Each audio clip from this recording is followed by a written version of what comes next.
Portugal continua a travar um combate que se arrasta há meses e cujas consequências nunca foram tão graves.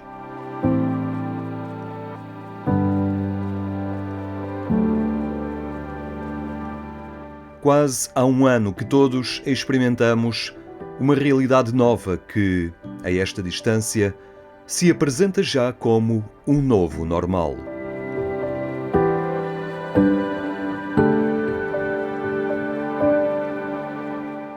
Mas a nova realidade carrega novos desafios. E os bispos portugueses perceberam que a Igreja tem de adequar linguagens e procedimentos. Tem de dialogar com uma realidade que é hoje diferente da que era há um ano e será outra nos próximos tempos.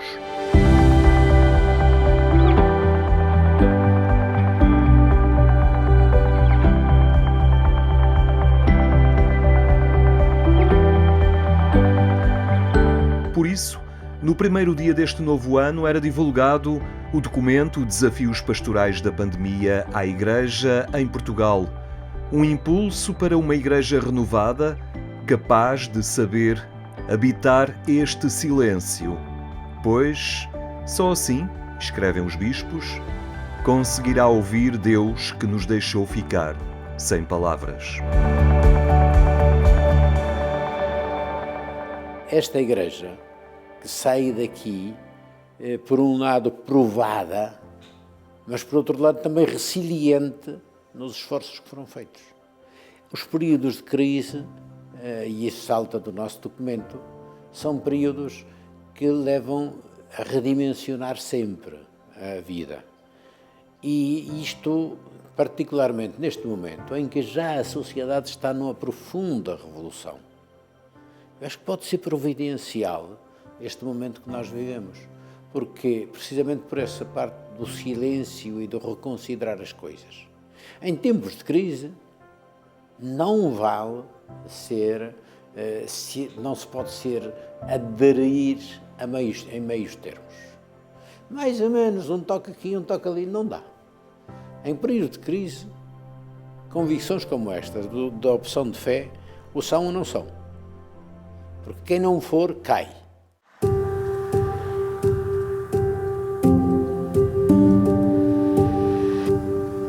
Este documento lança propostas, apela a uma urgência de atitudes novas.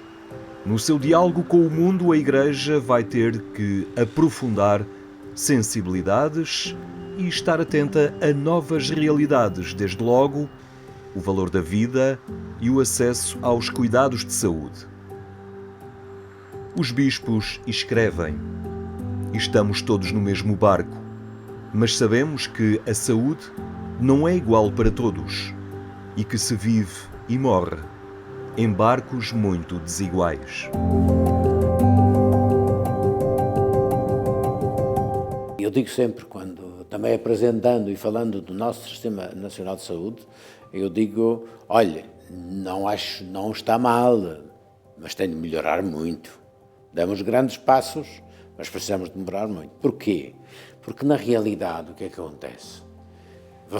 Eu digo, quando você entrou dentro do sistema, tem um bom serviço. É aceitável, acho que não. A nossa medicina é boa, os nossos profissionais são bons. Agora, o problema é entrar. As listas de espera. E agora, sem contar com a pandemia. Mas a pandemia veio pôr a descoberto as deficiências do sistema. E, portanto, também aí, como para a Igreja, como dizemos para a Igreja, eu digo para é toda a sociedade que se tem de reconverter a partir disto.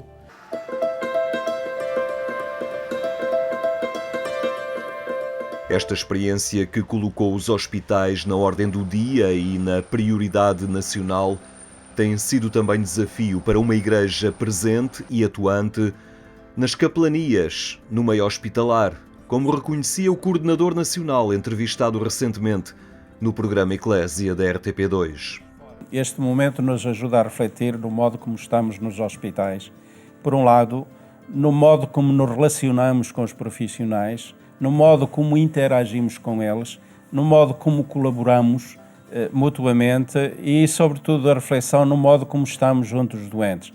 E, se calhar, vai-nos trazer uma necessidade de reflexão muito mais sobre o modo personalizado de fazer a nossa visita aos doentes, isto por um lado, e por outro lado também de intervirmos junto da comunidade cristã para que estejam atentos aos seus próprios doentes e os doentes comecem a ser mais ativos nos hospitais no sentido de pedir assistência espiritual e religiosa.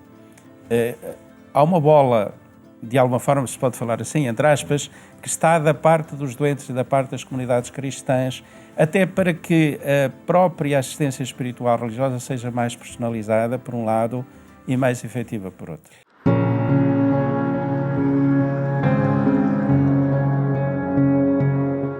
O sofrimento provocado pela doença é também a dor gerada pela solidão. Muitos sofrem no silêncio e na distância, forçados pelas medidas de segurança. Mas para a Igreja, ninguém deve sofrer sozinho.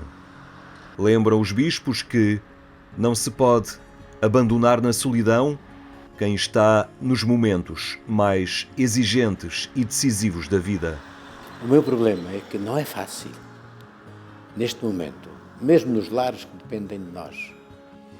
O próprio padre tem dificuldade, tantas vezes, por precaução, de entrar, de estar presente, como era habitual.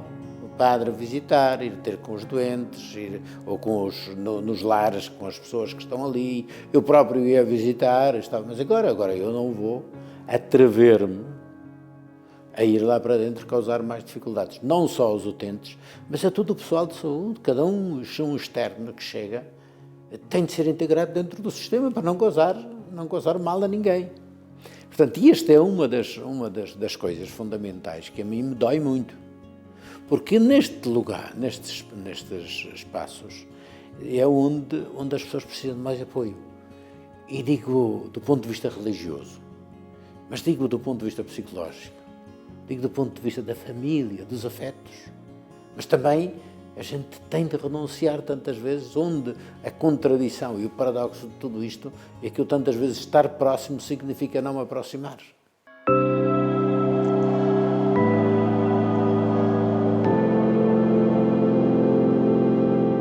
Nos últimos tempos, a vida ganhou valor, mas a morte também se tornou mais comum. Os números crescem, mas escondem sempre a dor de filhos, familiares e amigos.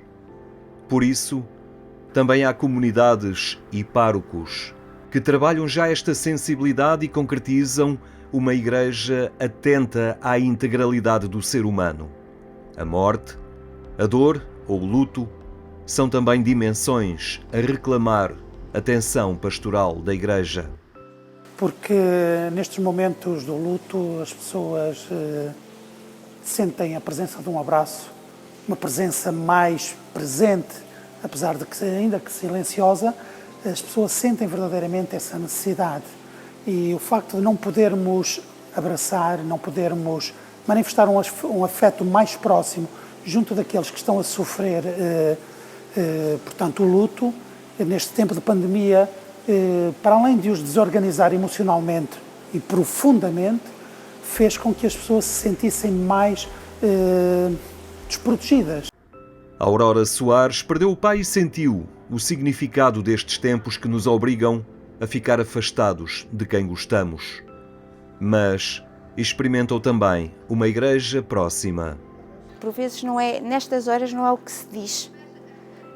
Às vezes não são as palavras, mas sim os gestos das pessoas. E era isso que nós não podíamos ter, o abraço. Às vezes um abraço vale muito mais do que as palavras, porque nestes momentos de dor nós não temos, não há palavras que se digam. E esse carinho, esse abraço, que acho que é o que era mais importante, fomos privados, disso sem dúvida nenhuma. E eu refugiei-me naquelas pessoas que de facto estiveram ao meu lado, que foi a minha família mais chegada.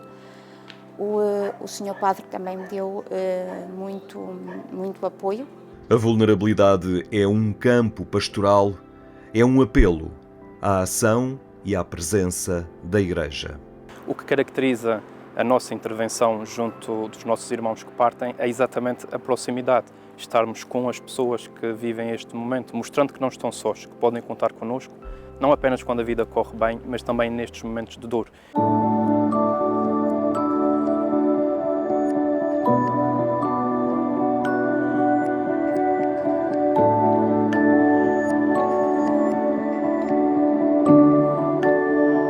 Mas, na novidade deste novo mundo, ganhou relevo a urgência ambiental.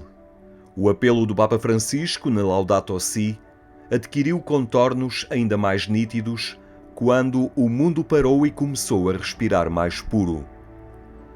Ao documento dos bispos não escapou a agonia da terra e a necessidade de uma conversão ecológica. Não se pode vir a ver a ecologia simplesmente como uma questão do verde, pronto, e uma coisa idealizada que depois que não saiba de facto concretizar a necessidade de viver das pessoas com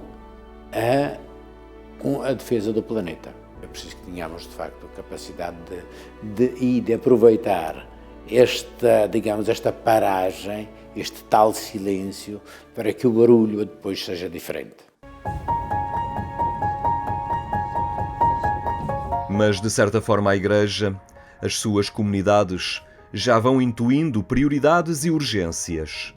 Os focos de conversão ecológica começam a ser uma realidade nos grupos paroquiais. Não está em causa apenas uma conversão a nível das questões ambientais,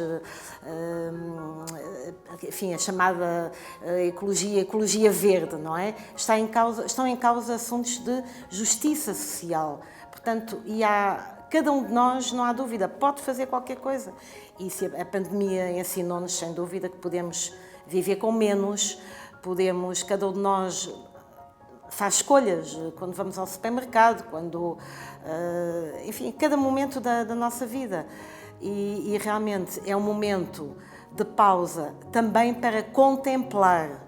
E o Papa Francisco também fala muito nisso, o contemplar. Ele até diz que a contemplação é um antídoto ao pecado de não cuidar da casa comum. Focos de conversão ecológica que querem promover a encíclica do Papa Francisco e mudanças de estilos de vida a nível individual e comunitário. Mas este é sempre um trabalho transversal. O cuidar da casa comum, que claro que envolve os irmãos e enfim, toda a criação, não é? Tem que caminhar de mãos dadas com a justiça social. Quer dizer, no fundo é a ecologia integral. Pronto, mas a ecologia integral é assim um chavão que... mais abstrato. Pois, mais abstrato. Por isso é que eu prefiro falar em justiça social e cuidar dos irmãos, não é? E da nossa casa, que só temos esta. Não há planeta B, não é? Como é outra maneira de dizer o mesmo. No novo normal, na Igreja que se adaptou a novas exigências pastorais, a família foi talvez quem mais teve de se adaptar e reinventar. Ela tem sido lar, tem sido escola, templo ou sala de catequese. Mas, acima de tudo, deve ser escola de afeto. Uma pessoa que cresce que é capaz de perceber o afeto, vai ter também, não será uma pessoa perfeita, mas é uma pessoa que mais facilmente encontra caminhos integradores de autovalorização de si própria, de integração e diálogo com os outros sem preconceitos, porque se sente pessoa. E, no fundo, o nosso sistema todo, económico, social, político, é isto de entender a dignidade da pessoa humana. Olá, famílias! Bem-vindos a este espaço, este estúdio, esta sala que será vossa durante 9 semanas. Consciente de que a família é um potencial de anúncio na Igreja e no mundo, o Padre António Vicente, em dias de Advento, teve a ideia de chamar famílias para passarem a sua experiência e testemunho às outras. Ela, na verdade, surge numa reunião de vigararia, conversando com os colegas, encarregaram-me de montar uma campanha que efetivamente fosse ao encontro das casas, das famílias, ao encontro da igreja doméstica, verdadeiramente. E então, assim, só através dos meios digitais e, logicamente, com todas as distâncias, porque, no fundo, se as famílias não têm vindo à missa, não vêm à igreja, claro, vai à igreja até às famílias, entra na casa das pessoas. Semana a semana, de domingo de Cristo Rei ao dia do batismo do Senhor, acompanharam-nos este trabalho de luz. Até porque, na verdade, o título desta campanha é "E o povo viu uma grande luz". Assim, na primeira pessoa, a experiência de igreja em família é mais eficaz e autêntica. Todos temos problemas, todos temos dificuldades e que não se podem sentir sozinhos. Não se podem sentir sozinhos e nunca podem deixar de acreditar que há algo para além de nós que nos empurra e que nos faz levantar quando nós tropeçamos ou quando nós caímos. Eu acho que a Sagrada Família é um exemplo de esperança, que também passou por muitas dificuldades, tal como nós passamos, e ultrapassou. Portanto, Jesus é um exemplo, José é um exemplo, Maria é um exemplo. No fundo, eu quando sou mãe, tento seguir um bocadinho os passos da Maria, não é?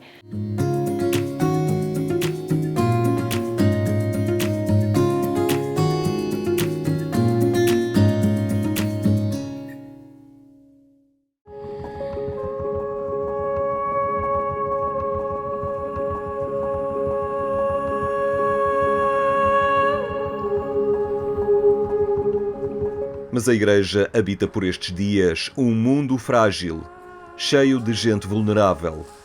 Os bispos recordam, no seu documento, a comunidade cristã minoritária dos primeiros tempos que não tinha medo de ser profecia no meio do seu mundo. Quando Jesus vai fazer as contas destas coisas todas, ou ajudar-nos a fazer as contas, o que é que diz? Tinha fome e deste-me beber. Tinha sede e deste-me comer. Tinha sede e deste-me beber. Estava nu e com frio e tu vestiste. E quem é que está fazendo isto? No parábola do bom samaritano, a mesma coisa. Passou o sacerdote, passou o levita, hoje passou o bispo, passou o padre, passou o diácono e olharam para o seu lado. E havia um estrangeiro, um imigrante, que se compadeceu. A verdadeira fé, se não tiver isto, é vazia.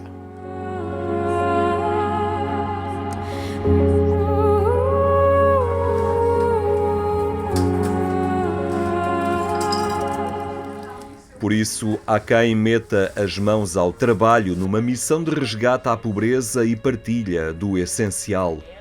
Em plena cidade de Santarém, o grupo Mais Coração é o rosto de uma comunidade cristã que trabalha para restaurar a dignidade no próximo. Este grupo nunca se sentiu, digamos, com um grupo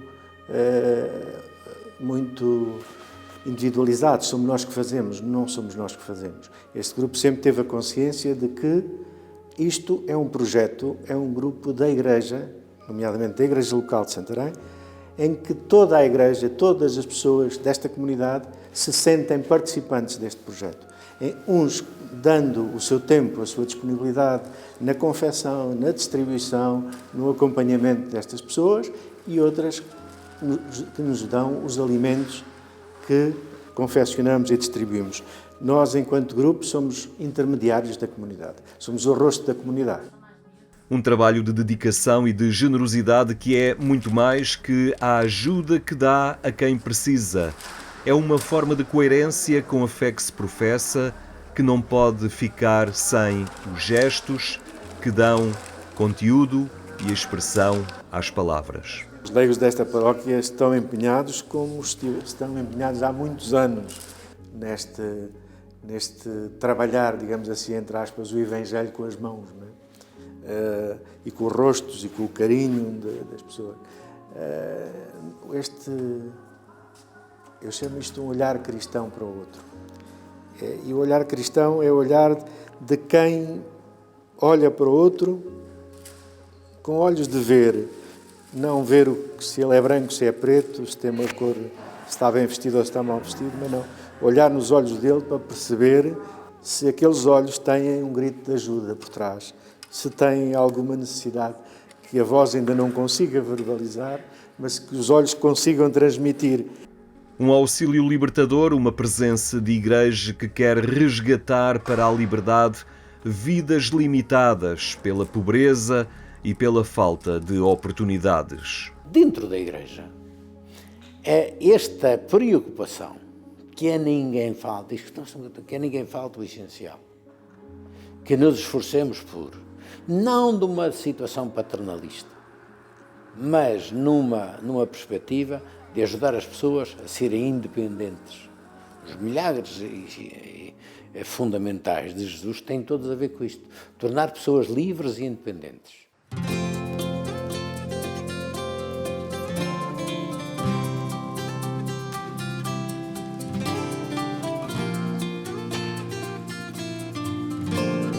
Mas o cristianismo não desiste de propor, em cada tempo, uma novidade de 2000 anos. Tempos novos, novas culturas, reclamam da Igreja uma capacidade de estar e de ler o cotidiano que a humanidade habita. O documento Desafios Pastorais da Pandemia à Igreja em Portugal fala de modernas salas de catequese, apela a uma capacidade para a Igreja ir ao encontro da cultura. Aqui no Bairro Alto, onde a antiga cultura do fado convive hoje com as expressões de cultura urbana, nasceu um polo de diálogo e presença da proposta cristã. É essa a finalidade do Espaço Cultural Brutéria da Companhia de Jesus. No centro da cidade, sermos uma voz ativa na análise das questões sociais que preocupam a todos, sermos uma voz rigorosa no tratamento dessas questões, sermos uma voz de esperança na maneira como abordamos problemas, sermos uma voz que nasce de uma identidade de fé muito marcada, mas que tem um desejo muito grande de escutar e de se encontrar com aqueles que, por alguma razão, precisam de ouvir a Igreja a falar de uma língua que não conhecem. A cultura é, assim, o espaço onde a humanidade se cruza e interage. Cada manifestação cultural é um modo de ver, interpretar e exprimir a realidade de um ponto de vista. E, portanto, esta é uma forma de comunicação e de formação da cultura de um povo. Quando perdermos isto, ficamos muito, muito mal. Porque então ficamos reduzidos à materialidade das coisas e somos incapazes de sair delas para criar algo de novo.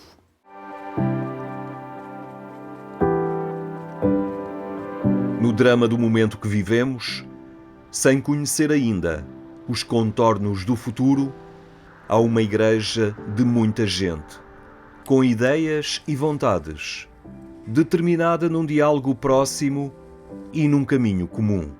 Ler a realidade, dialogar e nela ser proposta, alternativa e resposta.